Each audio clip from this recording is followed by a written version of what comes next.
program that we hold every Monday at noon Pacific time. All the recordings, slides, and exercises are archived in the members area of our website, and all the recordings can be viewed on our YouTube channel at youtube.com/user/Paul Hoyt.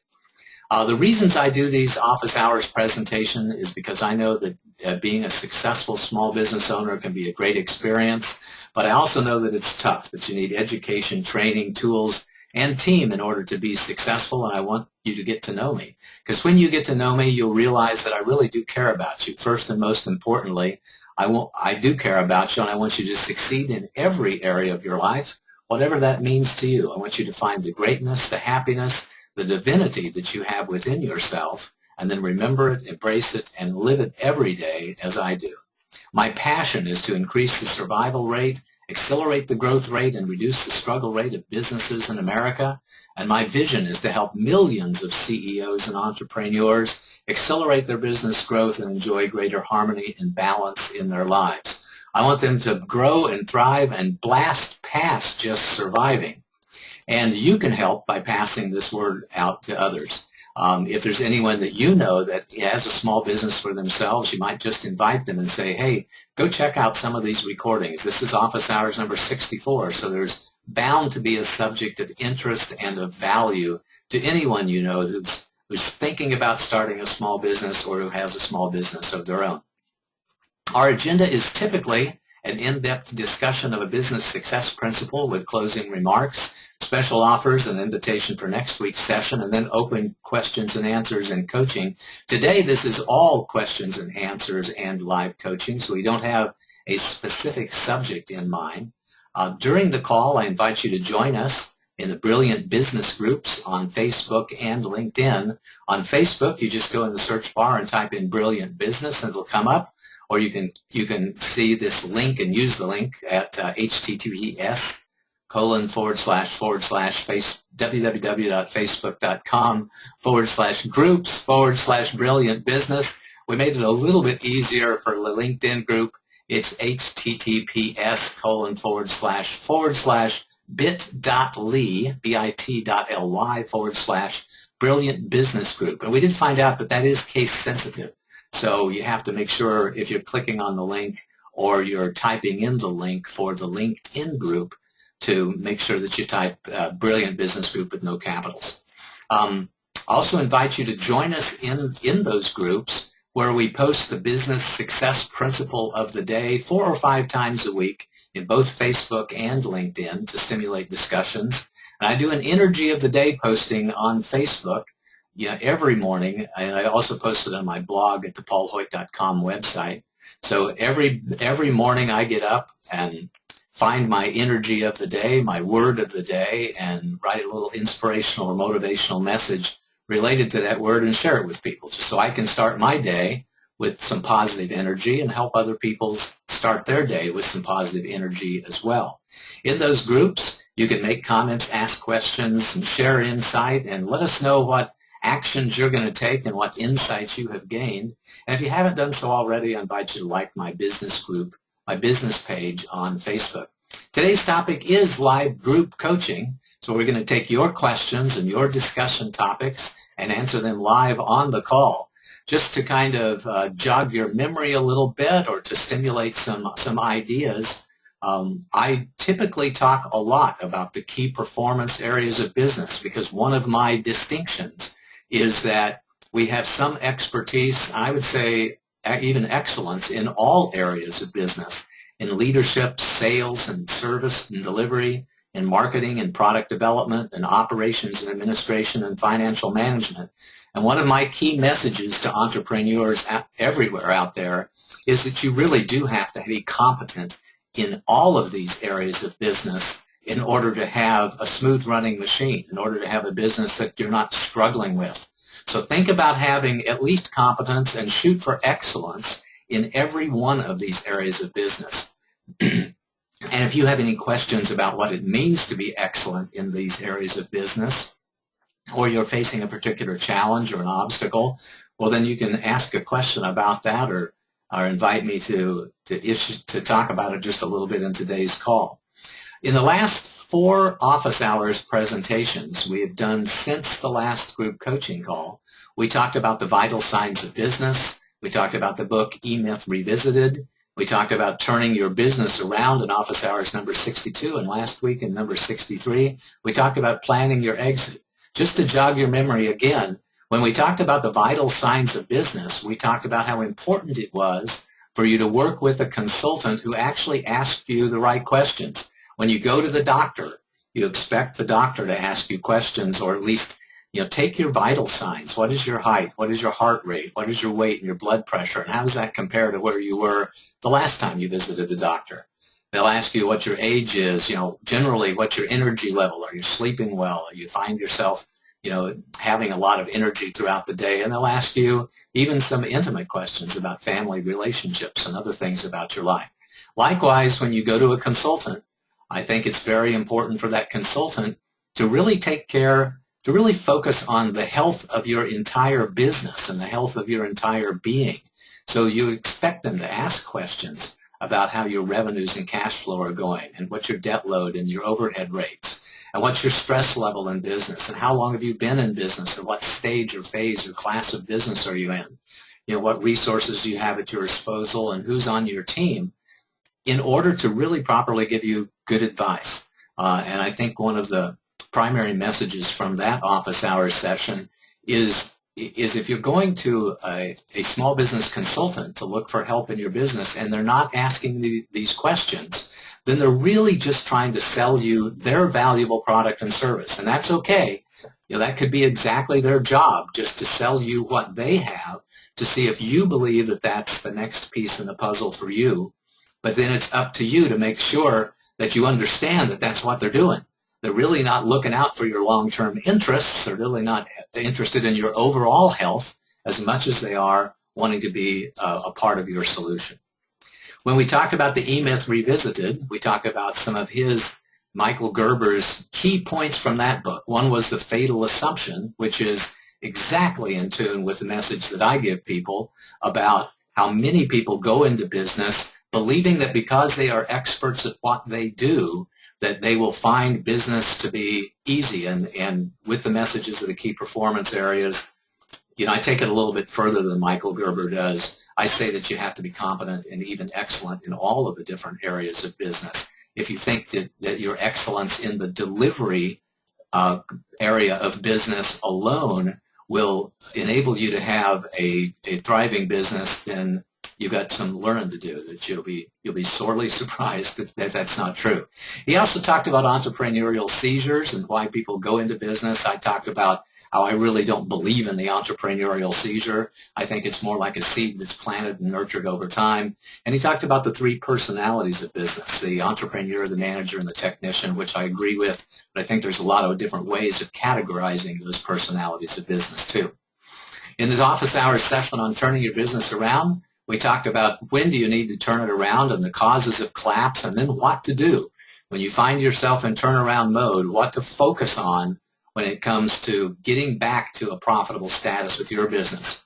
And finally, last week when we talked about planning your exit, we talked about why it was very important for business owners from the very beginning to think about how they were going to exit their business and to plan for that exit several years in advance. We talked about the reasons for exiting, various different exit strategies that you might employ with your business, how to form your exit team, the wealth manager, the accountant, the lawyer, the intermediary, and the business advisor, the growth advisor, and steps in that exit process. So I hope that kind of recapping of those last 4 office hour sessions and a little conversation about the key performance areas stimulates your ideas a little bit. For those of you who are on the call, if you would like to just raise your hand or somehow type into the chat log your questions, we'd be happy to answer them live. If you want to come off of mute, I can do that, and you can speak on the call, and that way everybody can hear you as well. If you type your message into the chat log, you can indicate that you'd like to ask a question anonymously, if you like, and we'll not share who it is that's asking the question. And with that, Stephanie, I'd like to open it up. I know we got some questions from email. in preparation for the call that we'll address a little bit today, and we'll see if there's anybody on the call that has a question that they'd like to send to us or ask live. Stephanie, do you have a question for me today? I do. Let's see, the very first one here. I don't know what to do first or second or next. How do I figure that out? I get that question a lot, and in the CEO space community that I've been a member of for 10.5 years, we talk about the word sequencing or prioritizing as figuring out what the tasks are that need to be done, and then putting some sort of sequence so you really know which ones of those are that you need to do first. Well, let's talk about that in a couple of steps. Number one is, how do we figure out what the tasks are themselves? When I do planning sessions with my clients, I like to ask questions about what your long-term goals are. It's kind of like Stephen Covey's, one of his 7 habits of highly successful people is that you start with the end in mind. So we start with a little conversation about where do you see yourself in 3 to 5 years, and how big of a company do you really want to grow? Do you want to build $1 billion business, or do you just want to have an owner-operator business that has 50 or 100 or 150 or $200,000 a year in revenue that takes care of your personal financial needs and allows you to earn a living doing what you love to do? Either one of those is exactly the right thing for some people. You may be one who shoots for a smaller business. You may be one who goes for a really large business. However, it's really important to know that up front, because what you do at first, can set you on the path or not towards meeting your long-term goals. So that's step number one. Let's figure out what your long-term goals are. Step number 2 is let's figure out what your midterm goals are, and especially your 90-day goals. Whenever I work with clients to help them build their business, I'm a big fan of a 90-day growth plan.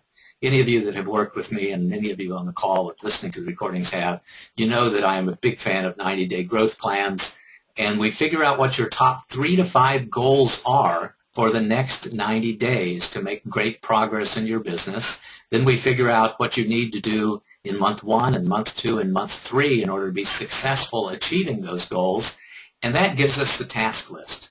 Then once you have the task list of 5 or 6 or 10 or 15 different things that you want to accomplish in month 1 or maybe month 2, then it's a matter of prioritizing those and sequencing those items that are on your task list. Sometimes it's easy. You have to do some things before you do others. For example, you have to form your business and get it registered with a local state agency, usually the Secretary of State, before you can open up a bank account. You have to somehow figure out how you're going to do your accounting, whether it's going to be with QuickBooks or some other tool, before you can begin to keep track of the books. You need to define what your products and services are before you can start to sell, generally, although those two can kind of go hand in hand. You need to get branding and logo work done before you put up a website, generally. So sometimes it's fairly obvious that we need to do A, B, and C before we can do D, E, and F, and sometimes it's not quite so obvious. So that's where it comes working with an experienced mentor, coach, consultant like myself to help you think through all of those tasks that need to be accomplished, and producing some sort of sequence to those is important. So that's generally it. Figure out what your long-term goals are. Figure out what your top 3 to 5 goals are that you want to accomplish in the next 90 days. Figure out what the individual tasks are necessary for those goals. And then whenever you prioritize your task list, it's about what could be done first and what really needs to be done first and next. Sometimes it's a natural sequence, and sometimes you just pick something that's focused on where's my low-hanging fruit, what is my fastest path to revenue, what is my fastest path to financial stability, and then accelerate the task associated with that fast path up to the top of your list. Because I always talk to young business owners about saying, I want you to have 2 things in mind and 2 things only. Number 1 is I want you to get into revenue as quickly as possible. You need to have conversations with your customers and sell things to your customers so that you can learn the lessons that only the marketplace can teach you. And once you have done that, then it's focus on financial stability, a relentless pursuit of financial stability until you get to be a financially stable business, because until you do that, you're at risk. Until you get to have a financially stable business, you are still, by my definition of the term, in startup mode. So hopefully that's helpful to you. That was kind of a long-winded answer to that question, but hopefully that was helpful to you when it comes to figuring out what to do first and what to do next. And of course, that's one of the valuable services that we offer. So we're honored to have a conversation with you about how we can help you in that planning process and help you stay focused so that you can implement the plans that you put in place as well. Next question, Stephanie.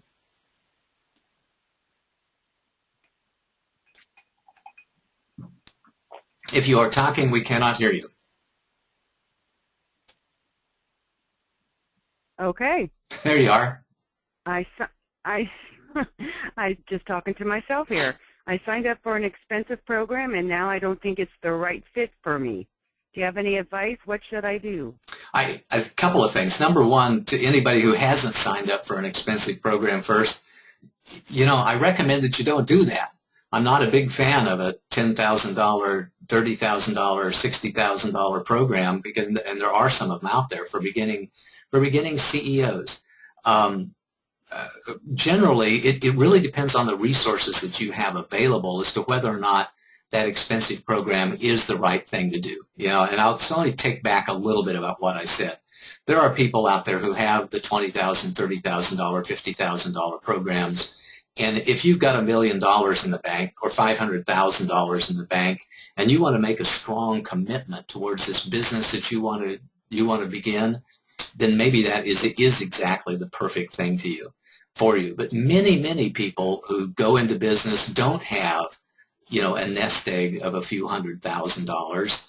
They may not have a nest egg of $20,000 or $30,000. So I'm always a big believer in being cautious about making those initial investments in some of those more expensive programs. So if you haven't done it yet, work with an advisor, a counselor, a coach to figure out whether or not that's the right thing to do based upon your budget and your long-term business goals. If you have signed up for a program and you feel like it's not the right program for you, what I find is you may be able to get a considerable amount of your money back. Most business consultants and coaches and purveyors of information products, they don't want to have an adversarial relationship with you, and especially if you've signed up for an annual coaching program and it's just not working out for you. I think a lot of us are very open to the conversation about let's make a graceful exit. Let's find a way to part friends in this particular situation, so that you pay what's an appropriate amount for the value that you've received and the length of the program that you've been involved in it, but you get some kind of a refund.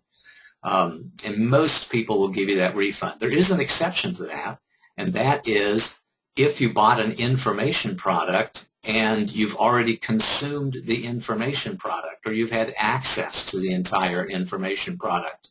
I know many people that say that, hey, once you have taken the cellophane off the CD, for those of you who have ever bought music on CDs, I mean, that was the rule, right?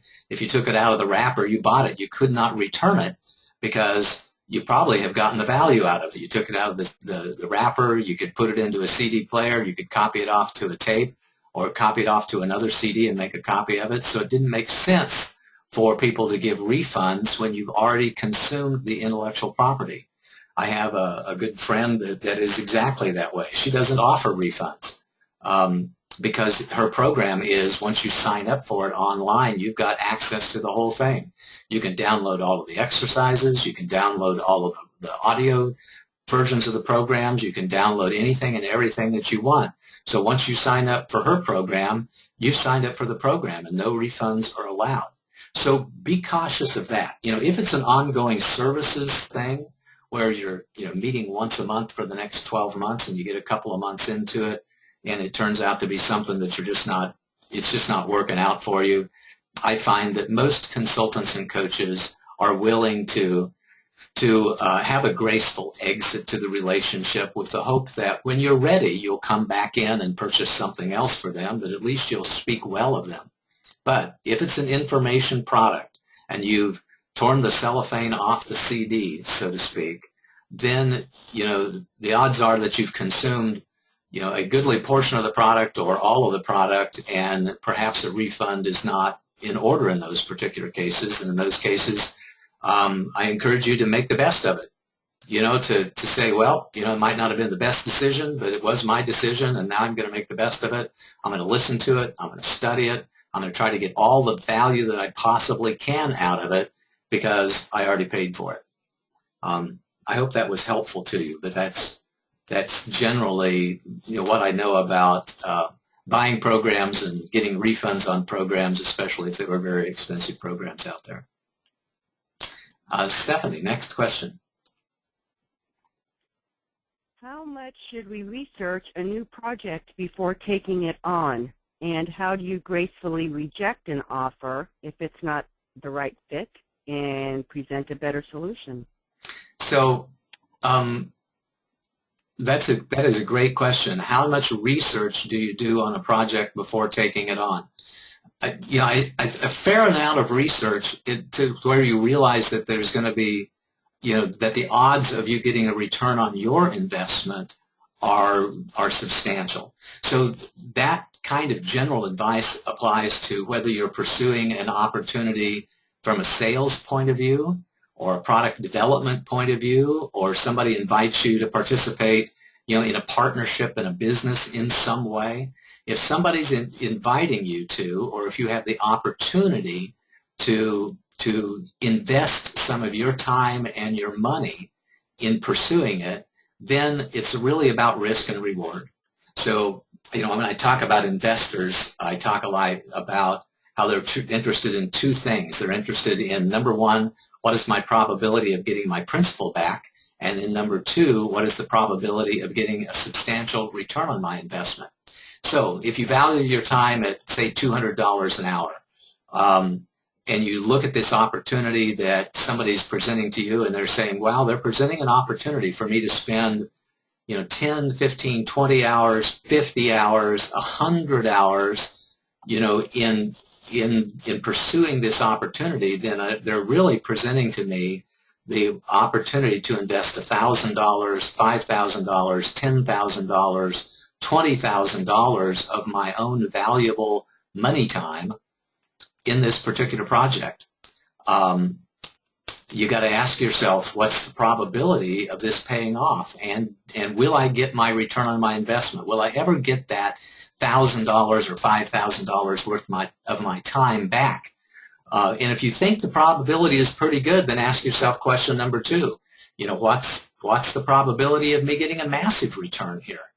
If it's a 70%, 80% probability that I'm going to get at least a break even, or at least some money back for my investment, then that's a pretty good deal.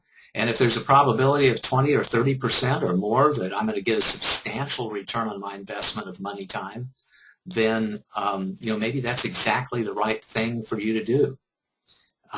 So I encourage you to think about your opportunities to invest time in pursuing a sales opportunity, or a partnership opportunity, or a product development opportunity, or a joint venture opportunity of any kind, and is as if it is investing your own money, as if you were in paying somebody on your team to go out there and pursue that opportunity, and look at it like an opportunity to invest, just as you would if you were going to write a check for a down payment on a piece of real estate. You think about how secured is this, what's the risk, and what's the reward. I think the second half of that question was, how do you turn down somebody? And lately I've come up with some language that works pretty well. First of all, you thank them for the opportunity, and then you respectfully decline that. So the language might go something like this: thank you for the opportunity to work with you or pursue this venture. I really do appreciate the opportunity. I'm very grateful that you thought of me when it came to this, but I've decided to pass on this opportunity. And if you start out with an expression of gratitude, even a compliment, then it becomes much softer when you say, I've decided to invest in other things, or I'm going to respectfully decline the opportunity to do this. And it's your choice as to whether you tell them why. You know, if it's a good friend, they're going to want to know, well, why aren't you doing this? What's up with you? And you may share that. If it's somebody that you're just meeting on the street who says, hey, I've got this, you know, this $15,000, just $15,000 is all I'm looking for you to invest in my project, you don't have to tell them why. Because you can just respectfully decline the opportunity to say why. So you can say something like, you know, thank you very much. This looks like a great deal. I know you put a lot of time and money into it. It's just not the right thing for me right now, so I'm going to decline the opportunity to work with you on this. And if they say, well, why not? You can say, well, you know, thank you again, but I'm going to decline the opportunity to offer an explanation. You don't have to. It's your choice. You can just say, no, you know, it's just not the right thing for me right now, and move on. So, you know, I think in summary there, look at every opportunity that you have to pursue a joint venture opportunity or pursue a partnership or even pursue a big deal as an investment of time and money. Look at it as if you were paying somebody on your team to go out and pursue that opportunity. Because if it was somebody on your team, you know you're going to value their time. You know you're paying them a salary or paying them on an hourly basis. So you know it really hits me a lot more right in the forehead about whether or not that's a good investment of time and energy and time and money. If I think about, would I pay somebody else to pursue this opportunity for me? Hopefully that was helpful. Next question, Stephanie. And again, before we go on too much, if you're on the call live and you have a question, you know, be sure to raise your hand or type a question into the question box or into the chat log. And we'd love to have the opportunity to give you the opportunity to ask your question live and to do this as a kind of a coaching call or discussion call. Next question, Stephanie. I am really struggling. How do I know if I should give up, and when should I give up? Good one. That is a tough question, because we who coach and consult other people are typically very hesitant to tell somebody that, you know, maybe it's time to shut the doors and go home, because we know that you've got greatness within you. We know that you may only be 3 feet from gold at any one particular time.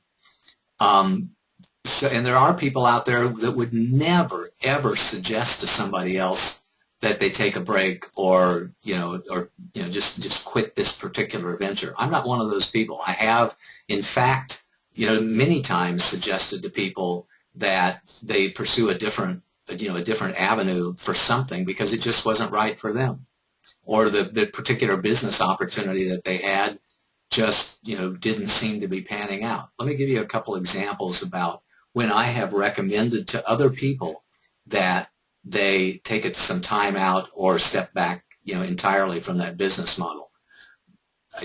One of them was when the business was no longer consistent with my clients' life goals. So there are a lot of things that are important in life, such as your health and your relationships with your family and your spouse and your children.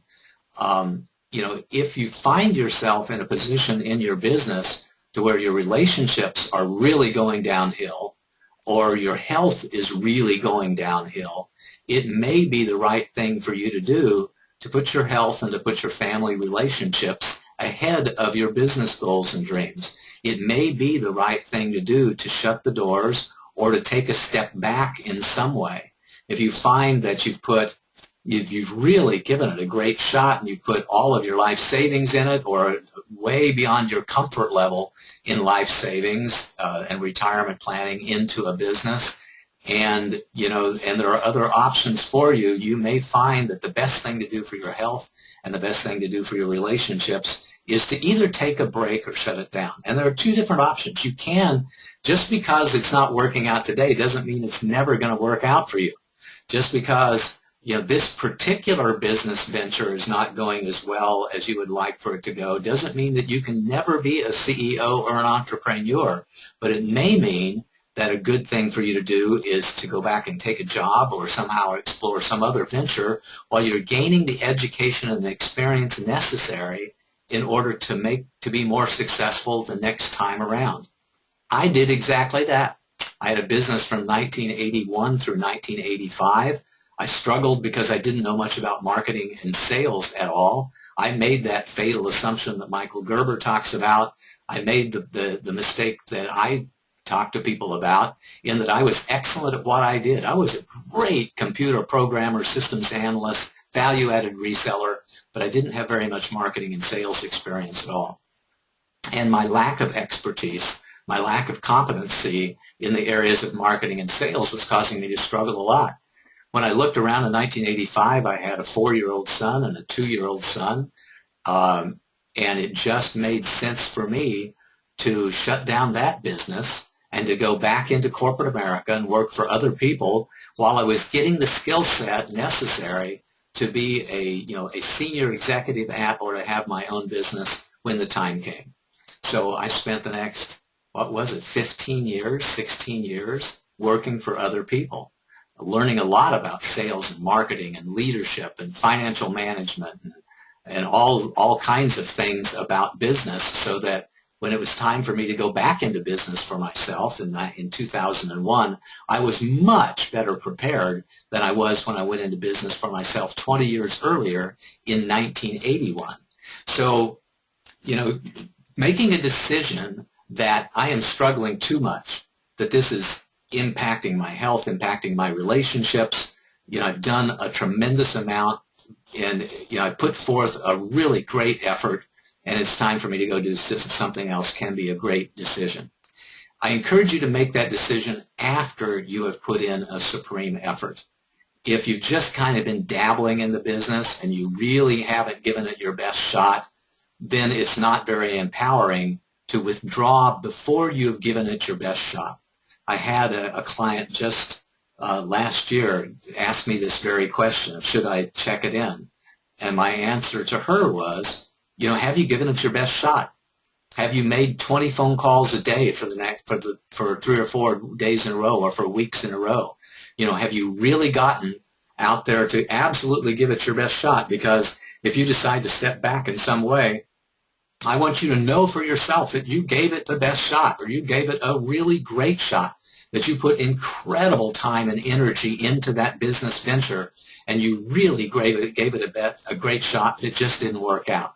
Because that gives you a sense of empowerment, really allows you to keep your self-image and your self-esteem in place, so you can say, man, I came in second, I came in third, I came in whatever, but I gave it my best shot. And that's what I want you to do. So give it your best shot, and then see whether or not it's something that you really want to continue, or whether you want to take a step back and find another way to be excellent in your life, to return to health, to return to having great family relationships, to return to having great self-esteem and a great self-image, because you've got the opportunity to be excellent in some other way. Hopefully that was helpful to you. That's generally my advice and counsel when it comes to thinking about stepping back. We're about halfway through the call today, so I'm going to take just 5 minutes or so to do a quick little synopsis of our support services here at the Hoyt Management Group. We offer education, training, consulting, coaching, and growth management, which can be a do-it-with-you or a do-it-for-you service. So we offer a lot of ways for you to learn how to do things on your own. We have educational programs and training programs available. Some things we do with you, such as consulting and coaching and strategic planning and even financial modeling and business plan generation, is really a do-it-with-you, co-authored kind of approach. And then sometimes people will ask us to go do stuff for them. Will you go do market research? Will you create, web pages and other content, which we can do and will do? Will you sell for us, which we can do and will do upon occasion too? So we offer in each one of these different areas, teach you to do it, or do it with you, or do it for you. We introduced a new program just a month or so ago called the Awakened CEO Personal Mentoring Program. For those of you who are on a journey of personal and spiritual growth, this is a one-on-one training program in the practice of awakening with me personally, where I can share with you all of the things that have worked for me over my lifetime when it comes to becoming a more peaceful, loving, wise, strong, and joyful person over the years. I love to share that with other people, and I love to do it in the context of a one-on-one conversation. So if you're interested in that, give me a call and we can talk about that program. Our next office hours is going to be next week, February the 9th, and the topic is a book that I'm reading right now called The Power of Habit, Why We Do What We Do in Life and in Business. I've been reading this for the last few days, and it is a fascinating book, so I know that you're going to really like next week's office hours on The Power of Habit. It's going to be fascinating, and it's going to help you make changes in your life, and help you change your habits so that you can be more productive and more effective and happier in life. If you've got some ideas about what topics you'd like for me to address, go to paulsurvey.com and let us know. Oops, and I put the do your homework in there. We don't have any homework yet. We're going to go back to Q&A and coaching today. I just wanted to make that brief little announcement and reminder of who we are and what we do in the way that we support other people. Stephanie, do you have another question for us? I do. My son is a veteran and will soon be dismissed from the service, and I think he wants to start his own business. Do you have any advice for him? I do have a lot of advice. So, in general, of course, we work with, dozens of CEOs and entrepreneurs every year. I think I've worked with, 400 of them over the last 13 years. So, that's certainly dozens and dozens every year. So all of the advice that I give, to other CEOs and entrepreneurs is, applies to the veteran too, as well. And we have a lot of programs to start by answering some questions about what it is that you want to do, what's your skill set and experience. You might need a vision team, which are people that you can gather around to help you figure out how to monetize your expertise, how to make some money doing what you love to do and what you're really good at doing, which can be very, very helpful. For veterans, there are some very special programs and some very special challenges as well. So veterans typically will have an MOS, which is, I can't remember exactly what it stands for today, but it's something of service. And what it means is what they are trained to do in the military. Oftentimes what you're trained to do in the military does not travel well, does not transform well to civilian life. So if you were, drove a tank in the military, or you were a fire systems technician on an aircraft carrier somewhere, that may or may not translate into a job that's in civilian life. So you may find that going back to school and developing the skill sets that you have in a different way that are more commercially viable may be exactly the right thing to do. And there are programs out there, most notably the GI Bill and other special programs that can allow a veteran to get retrained into some other area so that they can have a much easier time when it comes to finding a job or starting a business. And there are businesses, by the way, that are much less risky than other businesses. You might decide to buy a franchise or to buy an existing business, which are not really very risky at all. You may decide that instead of being an entrepreneur, you just want to be a small business owner, which can be just a great decision. So I differentiate between those terms, by the way. As an entrepreneur, somebody who starts something new. They're bringing a new product or a new service to market. They're entering into a marketplace. They're opening up, an opportunity to do business. You can be a small business owner without being an entrepreneur. You can buy an existing business, or you can buy a franchise, and then you become a small business owner and manager of a business in a way that's much less risky than being an entrepreneur. So you can choose to minimize your risk by choosing a less risky venture. And with veterans, there are programs available from the Small Business Administration. They have something that, last time I looked was like a Silver Express package or something like that, where you could get up to a $50,000 loan just on your signature because you were a veteran and you don't have near the requirements that other people do who are applying for a Small Business Administration loan, an SBA loan. So you do have some opportunities there. I encourage you to work with a coach or a counselor. to help you figure out how to take the expertise that you gained in the military and translate that into civilian life in some way.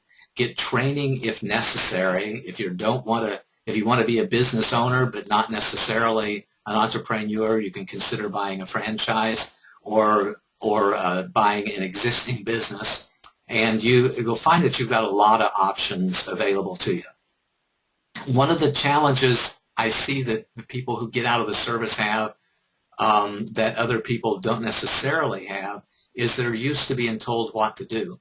They might have some limited authority if they were, a commander of some kind, a patrol leader, a sergeant.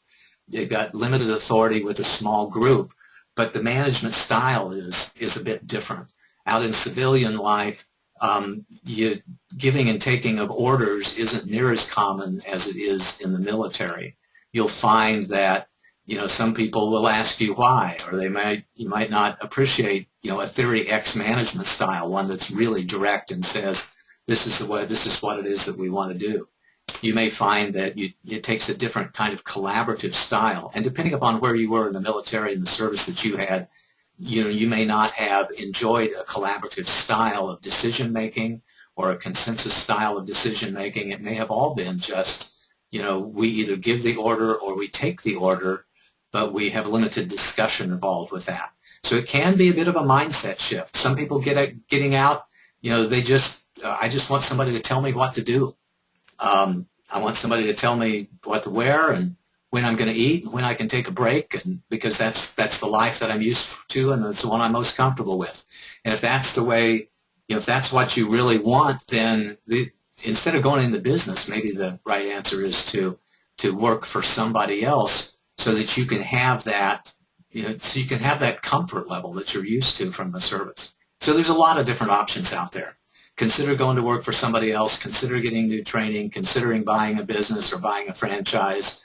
And if you decide to be an entrepreneur, then by all means, get the training that's necessary. One of the things that the service does really well is that you train people for specific jobs. You don't want somebody flying an aircraft or driving a tank unless they've been properly trained to do so. If you want to start your own business, get the training. We have some great training programs for you that we'd love to share with you, and so you can get the training necessary in order to really improve your probability of success and reduce your struggle rate when it comes to starting and owning your own business in the real world. Hopefully that was helpful to you. Any other questions? Stephanie, next question. Okay. What is the best way, the ideal way, to bring a new contractor on board? What legal agreements need to happen, and specifically for financial agreements, and tips for negotiating those contracts? Well, first of all, I applaud you for getting an agreement. That's absolutely the number one success principle in the area of operations administration from my program Beyond Business Survival is to get good agreements. They're really important, I think, even especially if you're friends and you have a relationship with somebody outside the context of your contract. Always a good idea to have a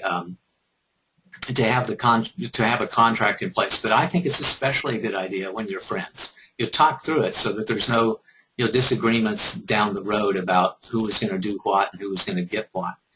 In our library, inside the tribe portal at paulhoyt.com/tribe, when you're a member of our tribe, and most everybody who's attending this call live is a member of the tribe, and people who listen to the recording may not be, but if you're a member of your tribe, we have some template agreement documents there. So I'm a subcontractor a lot. People hire me to do a lot of different things, and I have some agreements that I use with people. And I use a two-step form of agreement. I have a master services agreement that explains in general who I am and what I do. And then for each task that they are hiring me for, I have what's called a statement of work. And that statement of work clearly defines what it is that I'm going to do and what I expect to get paid for the services that I provide. So we define what the vision and the intention is for the statement of work. We define what the deliverables are. We define any sort of process that is necessary. We define the roles and responsibilities. I'm going to do this, and I expect you to do that. We define the fees and the payment terms associated with that engagement. We define what it is that we're going to do in case that we have some sort of a disagreement. You know, how are we going to manage a conflict in this agreement? And we define any other sorts of little terms and conditions that go along with it. So I think it's real important for you to do that. We do have that 10-step agreement template that's in our library that you can take a look at. That comes, by the way, from my friend Stuart Levine's book called A Book of Agreements, which is a great book, the best book that I've ever read on agreements, and where I learned a tremendous amount about agreements. So if you really want to dig into the wheres and or the whys and the details of agreements, I'd recommend that book a lot. It's from Stuart Levine, called The Book of Agreement. I think that's the name of the book, but you can look it up. Stuart Levine, Levine, Stewart.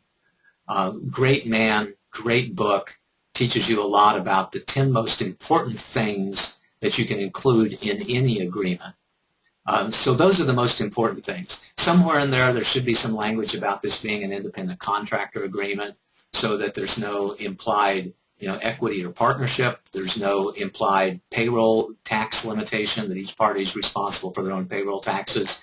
In some cases, if they're subcontracting work to you and you have another contract with somebody else, you definitely will have to share with them the terms of the original contract, especially when it comes to intellectual property or confidentiality. You have to make sure that those clauses are in your contract. In some cases, you might have to be bonded, and you might have to ensure that your subcontractors are bonded. So there are some interesting things to pay attention to if, in fact, you're hiring them to help you perform your contract that have to do with the intellectual property and confidentiality and bonding requirements from the original contract that you may want to cascade down into your contract with your subcontractors. But the biggest things are the 10 elements of a competent agreement that are defined in Stuart Levine's book. And again, those include what the vision and intention is, what the deliverables are, what the roles and responsibilities of each party are, what the time frame is associated with the agreement, what the fees and payment terms are, and how you're going to manage conflict. All those are very important to include in the agreement, and make sure that you get the agreement signed and you have a signed copy of it either scanned and sent to you via email or faxed to you, or a physical copy that's in your files. Hopefully that was helpful.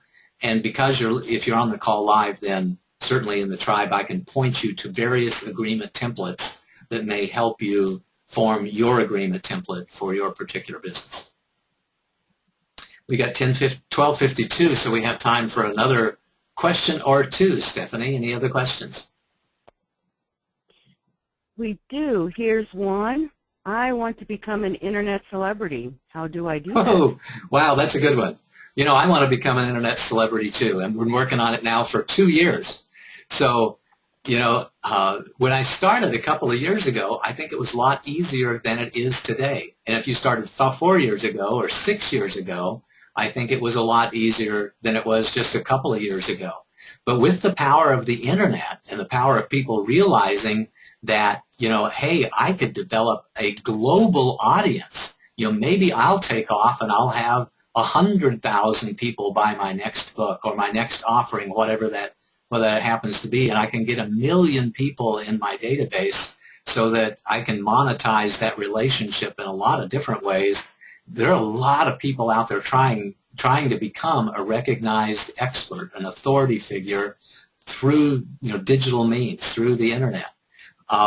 My general advice is that it takes a long time and it costs a lot of money.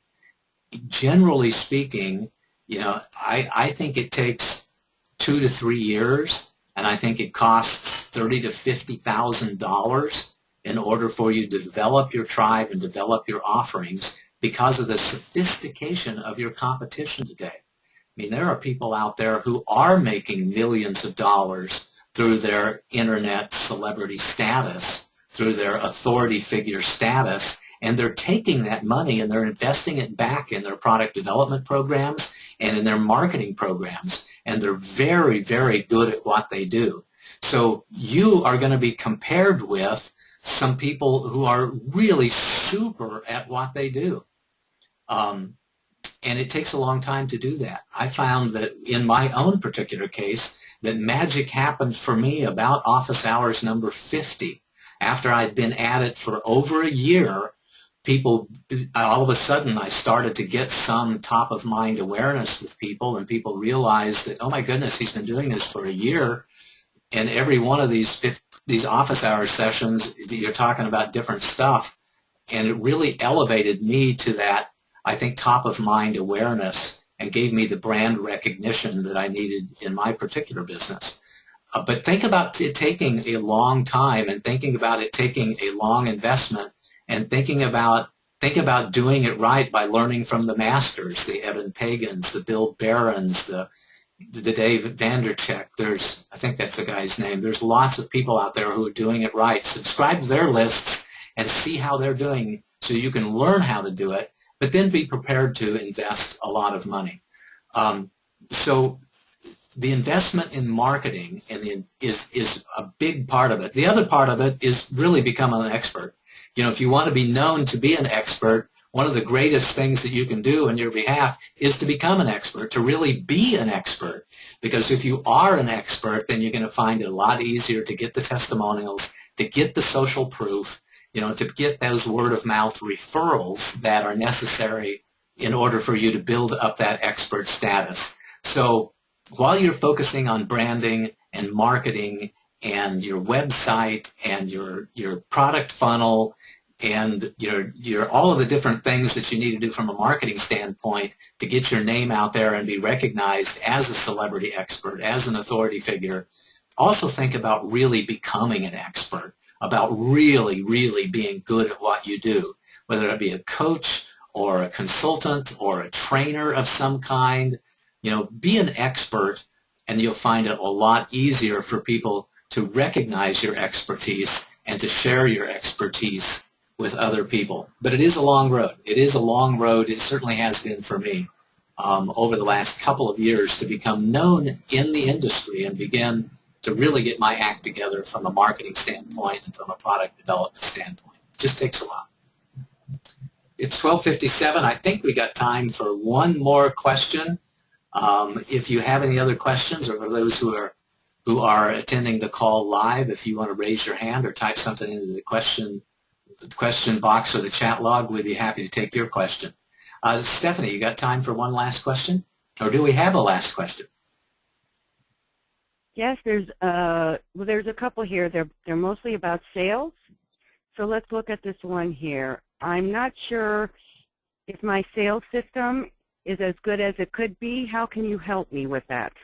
We do have some expertise, and in particular, Stephanie, who's my right-hand person here at Hoyt Management Group, has a lot of expertise in designing and implementing sales systems. She's worked for some really effective information product marketers out there and product companies, and knows a tremendous amount about product funnel development and sales scripting development. One of my favorite sales trainers is Eric Lofholm, who has some great systems for sales training systems, some of the best ones I've seen out there. And as it turns out, Stephanie's actually worked for Eric before, so we're well familiar with his systems and his methodologies. So we can help out a tremendous amount with that. And it does take expertise in your sales systems, understanding what the right sales cycle is for you, understanding how you're going to build trust and rapport, how you're going to set appointments and generate leads, how you're going to qualify your prospects, how you're going to develop your opportunities, how you're going to present your offer to somebody else, how you're going to handle objections, how you're going to handle those follow-up calls. And on a larger basis, if it's a complex sales cycle with a lot of people on the buying team, there are some things that we can help you out with that come from studying strategic selling and target account selling and some of the other sales training methods that are out there. So we'd be honored to put our hat in the ring when it comes to helping you with that those sales systems if you need to develop your sales systems, and be able to point you to other people who can help you out with that if we're not the right solution for you. Thanks a lot for that question. And did you say you had one other question? Because that was a short answer and we got a little bit of time. Scripting. How can you help me with my sales scripting? Well, I think that's, we may have already answered that. Sales scripting, by the way, is one of those things that Eric teaches, which I really love. You know, he teaches stage selling and sequence selling and scripted selling. And scripted selling means that you know what you're going to say before you get out on a call, that you just don't pick up the call and wing it. You can add a little bit to it, you know, but generally you know exactly what you're going to say about the value of the product and services that you have. You know exactly what what questions you're going to ask to see whether or not this person is really a qualified prospect, and you know exactly what you're going to say when it comes to handling objections, or when it comes to presenting the opportunity and asking for the business.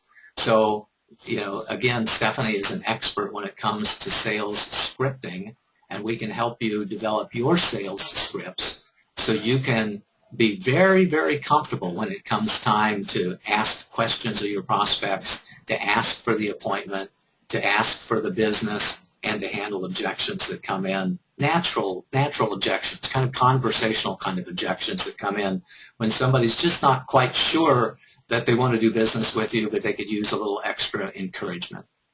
So we can help you out in any of those areas as well.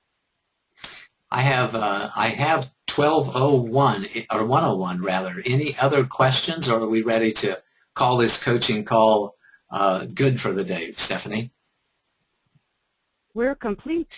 I want to thank everybody who has tuned into the call and attended live, and I want to thank all of you who are listening to the recording as well. Next week we'll be talking about the power of habits and what you can do to change habits to change your life and transform your business. So this has been Paul Hoyt, and until we talk again, I'm wishing you a most marvelous and prosperous day. Bye-bye.